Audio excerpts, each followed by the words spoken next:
So, good morning. Let me just get this one up right. So, thank you for having me. My name is Jasper, and today we'll be trying to control some drones.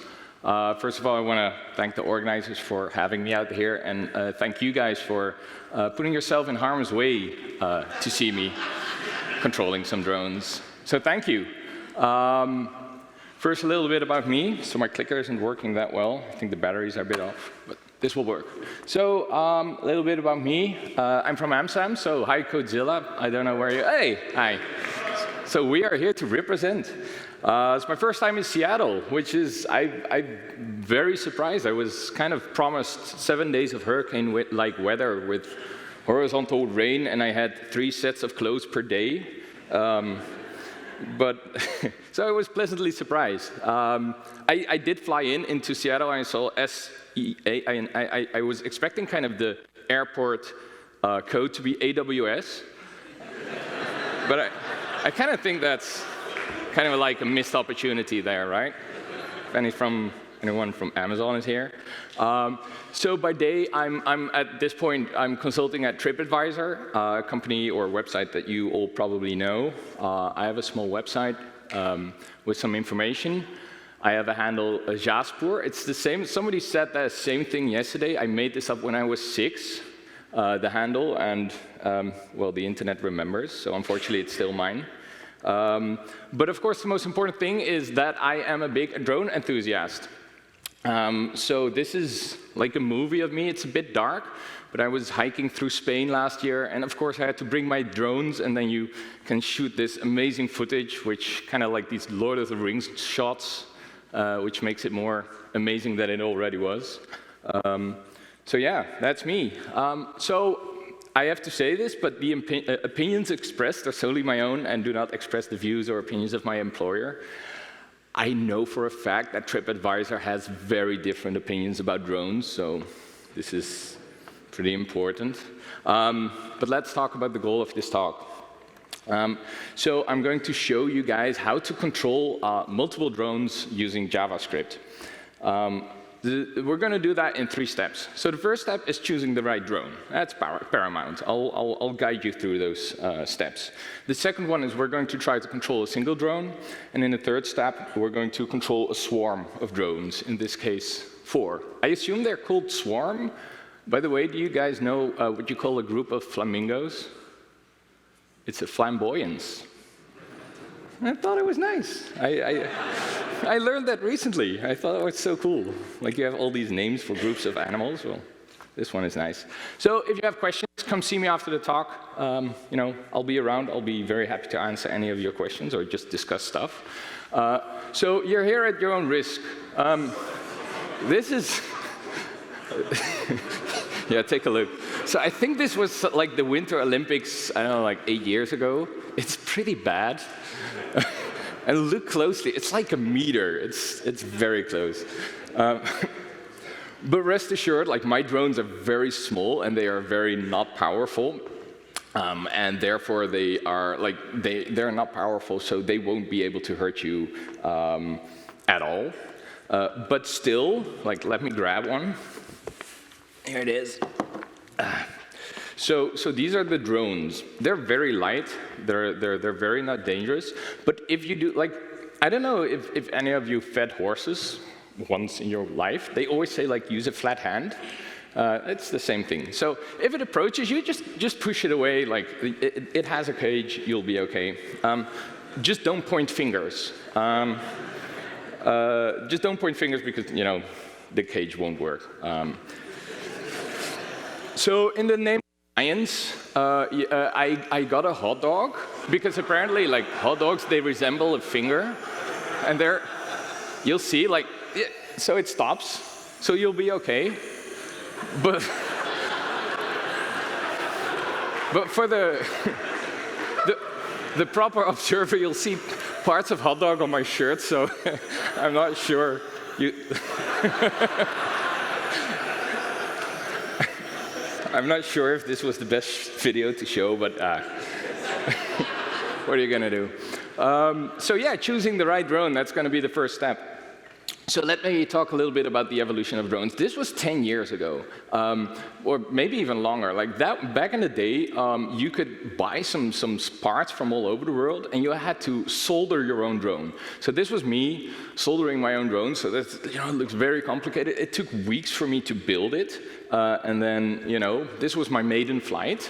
And I was so nervous to actually input anything that you'll see me flying into the bushes immediately, just because I was too scared to counter move. But this, I don't know if you guys remember the first time that you saw a drone. By now, they're pretty common, but back then, it was like magic. Like there was this thing flying, and I was trying to control it, but you had the ability to control it. And it was just amazing. But still, it took like weeks to build one, and it was very difficult. And so that's when we got to the second step. So the second step is basically the step of the RTF.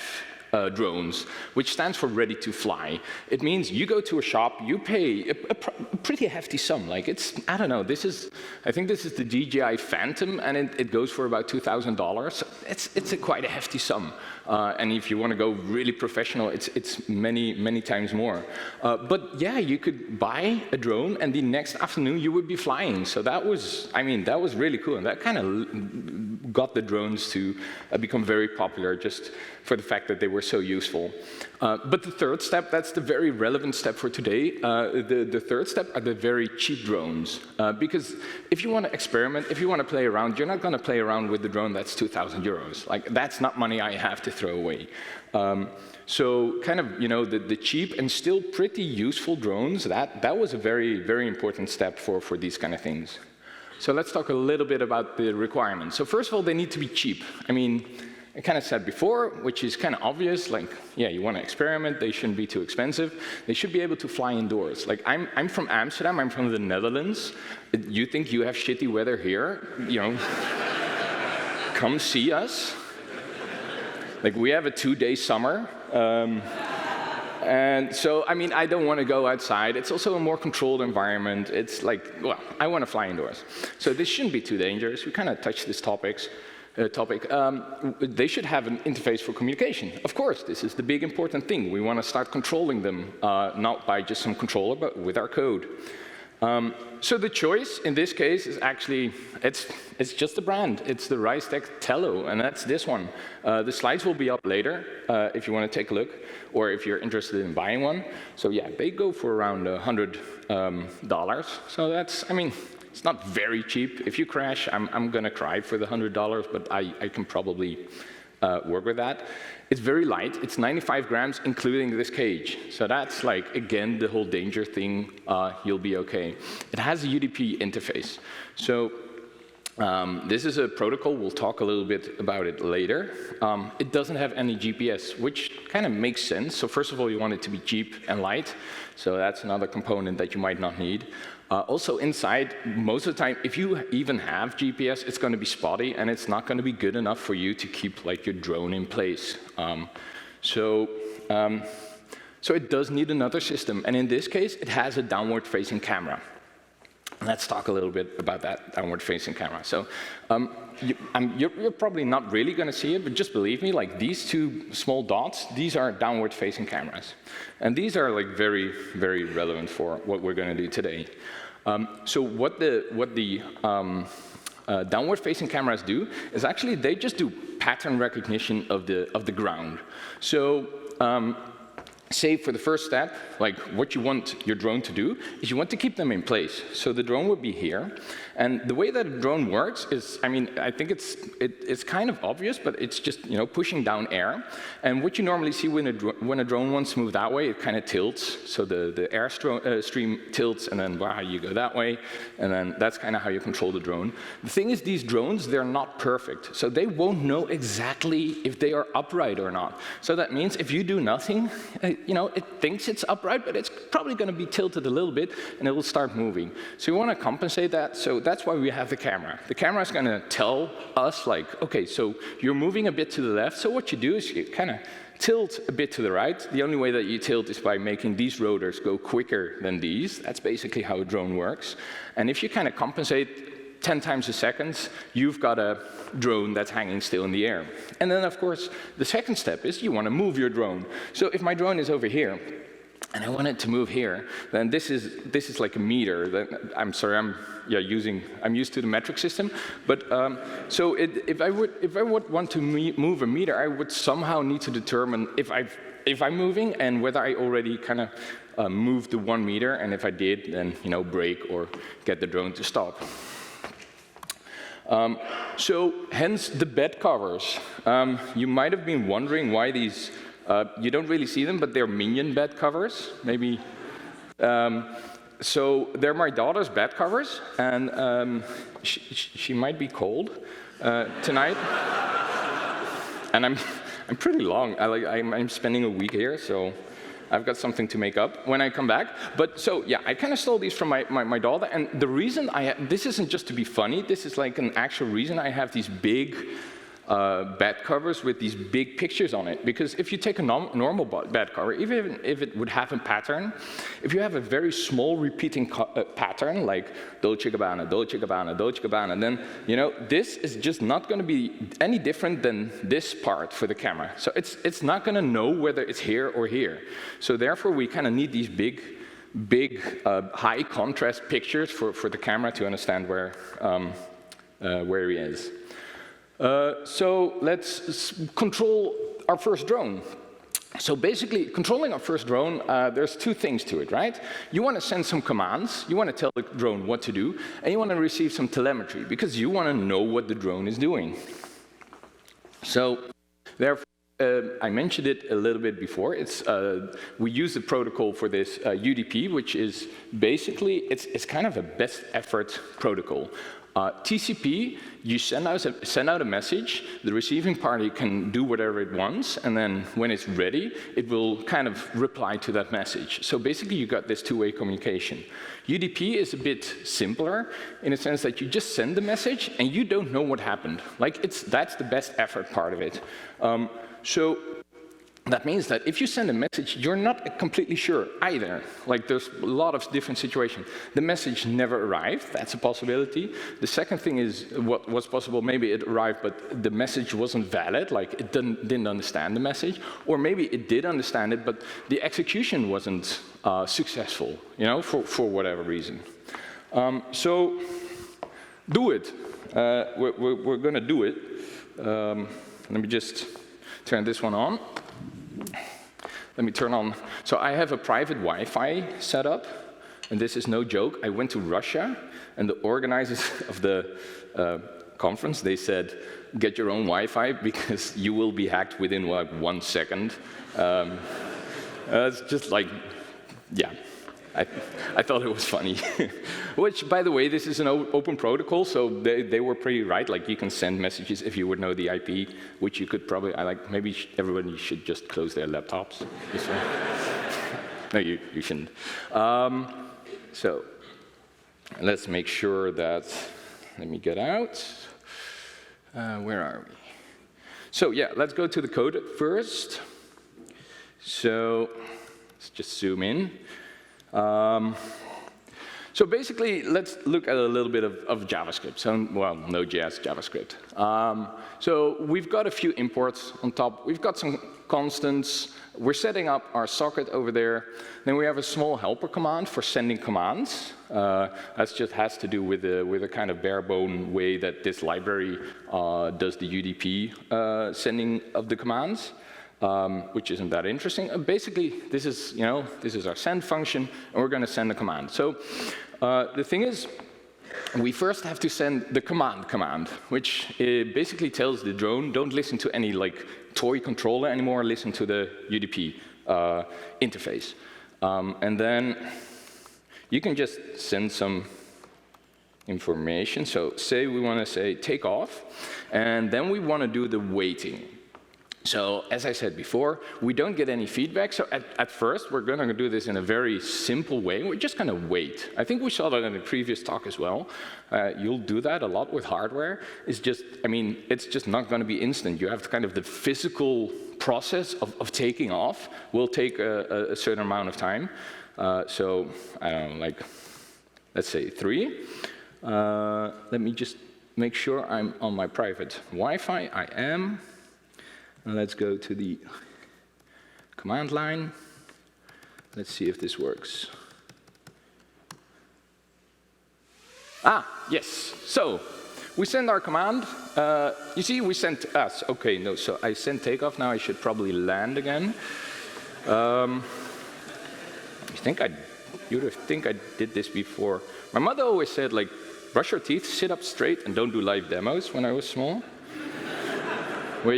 But I mean, it took off, you know, so we're controlling our first drone. So this is really exciting. I completely agree with the previous speaker that kind of the fun part of hardware is that something's moving over there. That's so cool. So I think it's cool. So OK, let's do a little bit more. Take off. Then we'll go left 100. So this basically, again, the metric system, this means we're going to go left 100 centimeters. Let's go right 100 centimeters, and then let's land.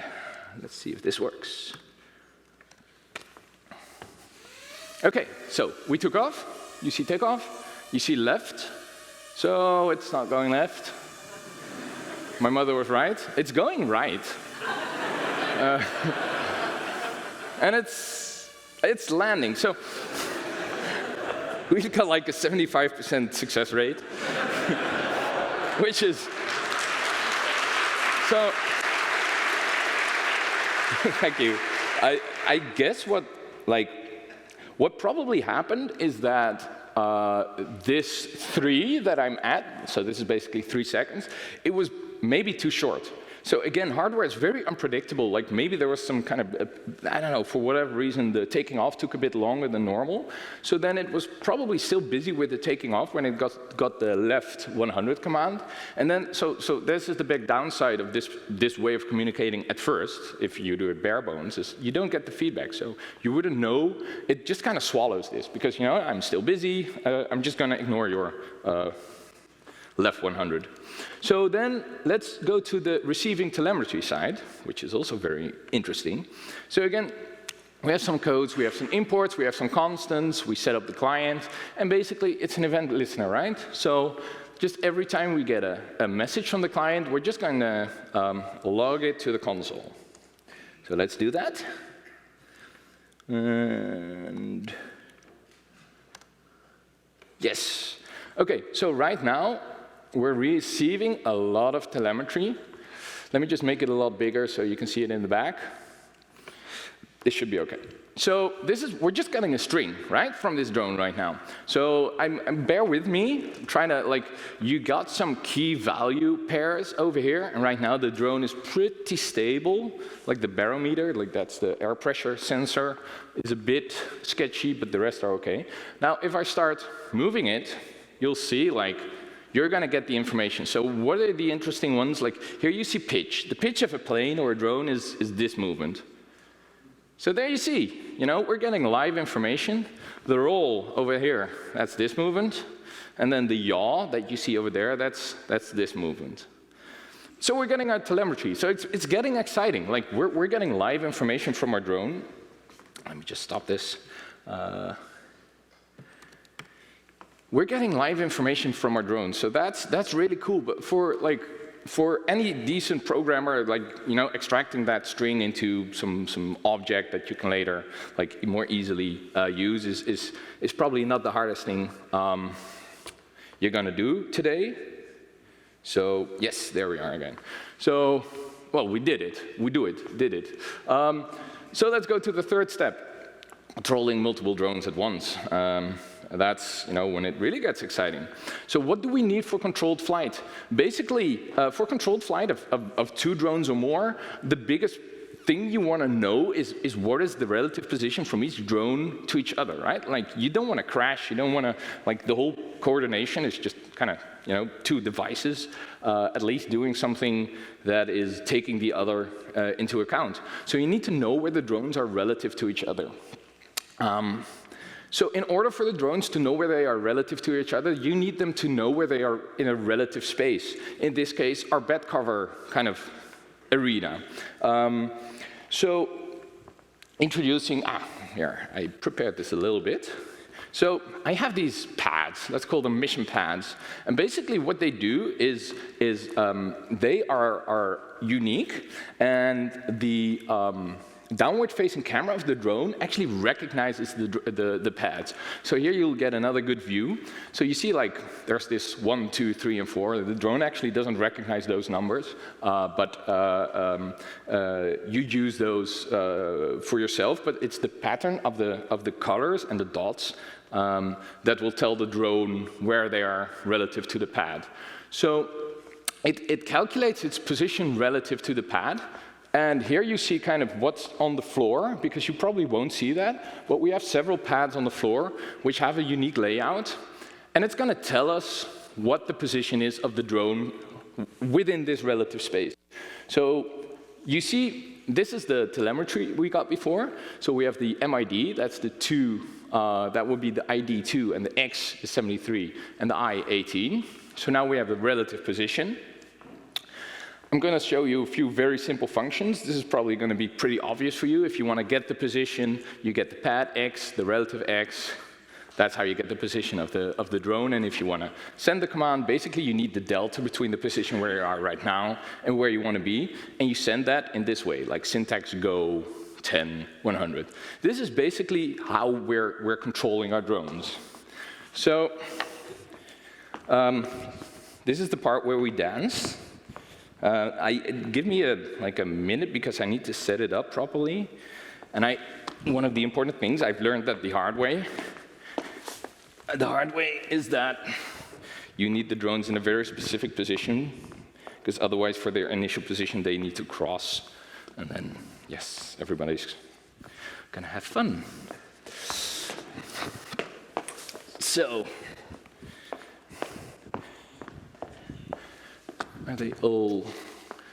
they are all lit up, so that's good. Let me go to our code again. I'm trying to exit PowerPoint. That's the most difficult thing of my whole presentation. Yeah, so we run a backend. And I have a small little front end. I mean, we don't have any time to get into this. This is basically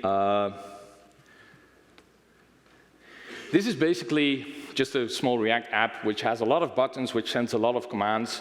But it's just me controlling the drones. So I initialize all of them. So I'm getting some telemetry, so that means that I know that they're working. And oh, it's just one that took off.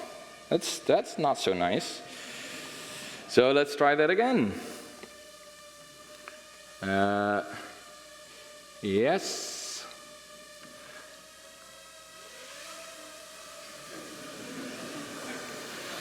Okay, so now we're good, right? So we've got 4 drones. That's nice. So this is my CSS skills for a big dance button. I think it worked out pretty well. So I press the button, and then basically they're going to their position. So this is them kind of, I have this coordination system where they're kind of dancing now. So for the party tonight, this is probably like the quality of what I consider dancing. So, you know, they're doing the pirouette, and they're going down, and they're going up. Like, there's this strange thing, I always kind of feel proud when they do this. They're kind of like my children, which is nice. Oh, wow. So I think that drone didn't like that remark. But they're doing, so you also see kind of the imperfectness of this whole setup. Like, they are, oh, wow, they're okay. Yeah, they're still, so it's correcting. I'll talk about that a little bit more.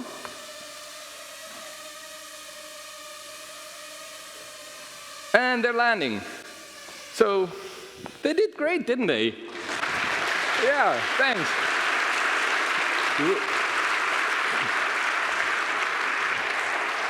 I have to turn them off because they overheat really quickly. So let me finish up. Let me get back to my...